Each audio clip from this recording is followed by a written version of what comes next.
कपाळाला माती सुद्धा नाही राहिली. आता काय करायचं? त्या वर्षी हीच पडी, अजून तेच आम्ही आता ही करतो, तर यंदा ही अशी आम्हाला घटना झाली. काय करायचं आम्ही? कसं जगायचं आता? असा चमत्कार जरा डगफुटी झाली अवचितच. नुसती आता वाळू वाहून आली, काही राहिलं नाही. येहीर बुजून गेली, साऱ्या नळ्या वाहून गेल्यात. काही सोयाबीन वर आली, हे कोंब उगाले, तर आम्ही कसं करायचं? कसं जगायचं आता? हे विबारानं आम्ही कर्ज काढून आणलं होतं.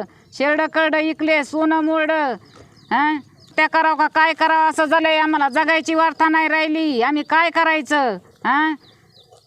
ही बघा कांदा गेला वाहून, हे की कोंब आले, तर सोयाबीन शेतीत जायला सुद्धा वाट नाही आम्हाला. आज गेलो आलो तर आम्ही शेतीत हे कर्ज आहे आमचे. यंदा येईल खांदी, तर आम्ही म्हणलं यंदा पाणी नाही म्हणून यंदा येईल खांदी, तर काय यंदा ही अशी आम्हाला घटना झाली. कसं जगायचं आम्ही? सोनं मोरडं शियाडा त्या सगळ्या हे करून हे केलंय. तिथं ती बेबुद्धी केली, तर यंदा हे आम्हाला असं हे होऊन बसलंय. कसं जगायचं आम्ही? सरकार आम्हाला बाण्याचं करा. बघा हे कसं झालंय. कसं जगायचं आम्ही?